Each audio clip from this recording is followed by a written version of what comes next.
Hi, this is mister perfect Sudhakar. మీరు వింటున్నారు super hits 93.5 red FM లో మార్నింగ్ నెంబర్ 1. ఈ రోజు మనతో డాక్టర్ మదన్ మోహన్ గారు ఉన్నారు. Hi sir, good morning. Good morning అండి.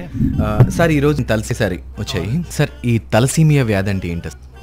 ఇది తలసీమియా వ్యాధి అంటే ఒక భయంకరమైన వ్యాధి అండి. మే 8న మనం తలసీమియా డే జరుపుకుంటున్నాం. కానీ ఇది ఆనందదాయకమైన రోజు కాదు, చాలా దుర్దినం. ఇది ఒక రకమైన సాడ్ డే అని చెప్పుకోవాలి. ఎందుకంటే ఈ తలసీమియా పిల్లలు రక్తంలో జన్యులోపంతో పుడుతున్న పిల్లలు. వీళ్ళకి హిమోగ్లోబిన్ ఫార్మేషన్ ఉండదు. కాబట్టి వీళ్ళకి ప్రతి 3 వారాలకు ఒక్కసారి మనం ఎక్స్టర్నల్గా రక్తం ఎక్కించడం జరిగితేనే తప్ప వీళ్ళు బతకడం కష్టం.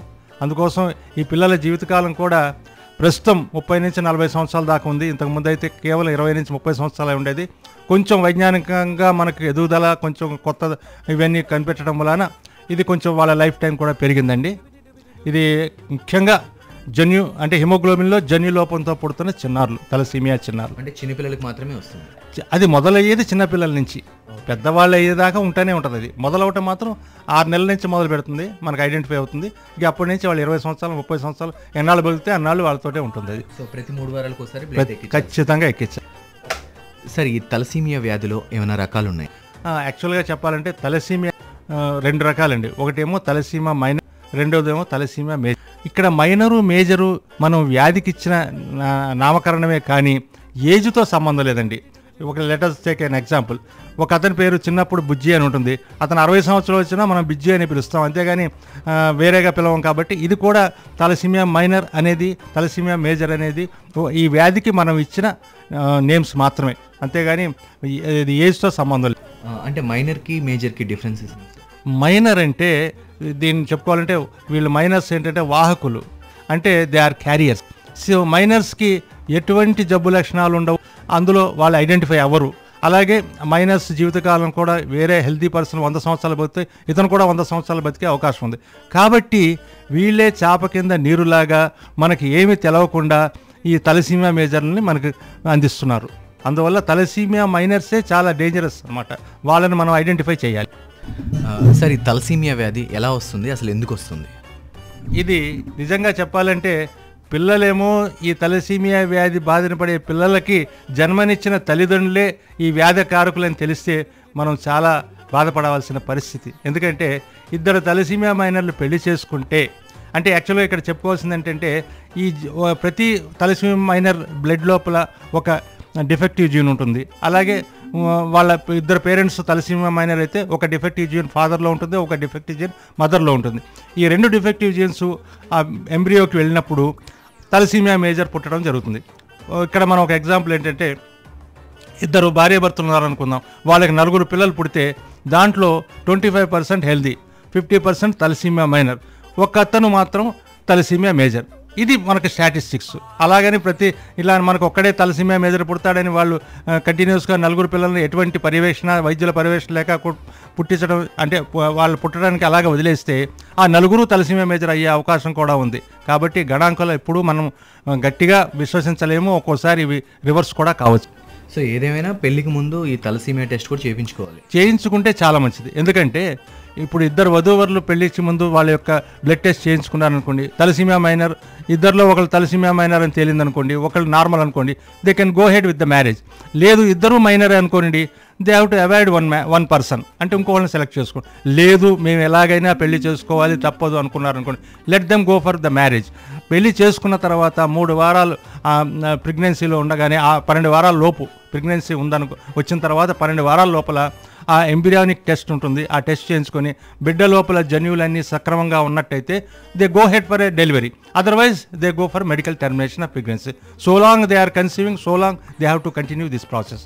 అప్పుడు వాళ్ళు హ్యాపీగా లైఫ్ లీడ్ చేయొచ్చు. లేదనుకుంటే అవాయిడ్ చేయటమే.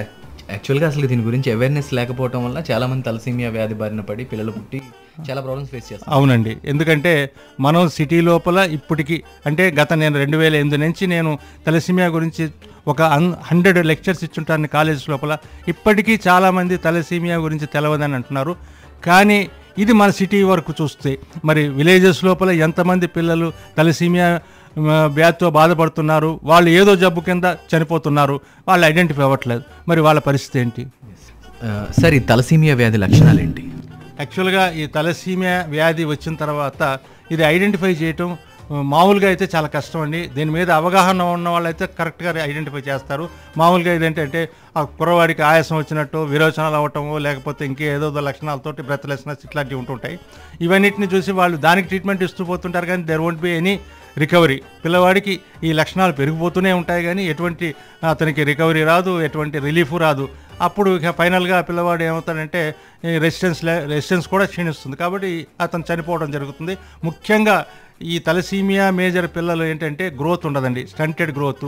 తల ఏమో పొడుగ్గా కొబ్బరికాయలాగా ఉంటుంది, సంకెన్ ice, yellowish colouration of the skin, ఎందుకంటే లివర్ ఎన్లార్జ్మెంటు, హార్ట్ ఎన్లార్జ్మెంటు, కిడ్నీ ఎన్లార్జ్మెంటు ఇవన్నీ ఉంటాయండి, స్ప్లీనిక్ ఎన్లార్జ్మెంటు ఇవన్నీ ఉంటాయి.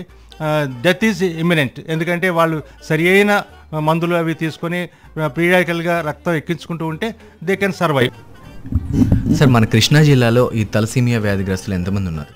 మా దగ్గర గత సంవత్సరం వరకు దరిదాపులు 150 మంది చేసుకుని, అంటే మా దగ్గర రిజిస్టర్ చేయించుకొని వాళ్ళు ప్రతి 3 వారాలకు ఒకసారి ఉచితంగా రక్తాన్ని పొందారండి. అలాగే కృష్ణా డిస్ట్రిక్ట్లో మన గణాంకాల ప్రకారం 300 మంది దాకా ఉన్నారని, ఇంకా మన లెక్కకు అందని వాళ్ళు ఎంతమంది ఉన్నారో తెలియదు. మన ఆంధ్ర రాష్ట్రంలో మాత్రం ప్రతి సంవత్సరం 1500 మంది దాకా తలసీమియా చిన్నారులు పుడుతున్నారు, చనిపోతున్నారు. వీళ్ళు ఎంతమంది పుడుతున్నారో ఎంతమంది చనిపోతున్నారో లెక్కలకు అందట్లేదు. ఎందుకంటే ఈ క్వాక్స్ చేతిలో పడ్డారనుకోండి, విలేజెస్ లోపల వాళ్ళు ఏదో జబ్బుతో చనిపోయాడు, వాడు విరోచనాలతో చనిపోయాడు అంటాడు, లేకపోతే లంగ్ ఇన్ఫెక్షన్తో చనిపోయాడు, లేకపోతే ఏదో ఫీవర్తో చనిపోయాడు అంటారు. కానీ తలసీమియా వ్యాధి వచ్చింది, సరిగ్గా ట్రీట్మెంట్ చేయలేదు అని ఐడెంటిఫై అవటం.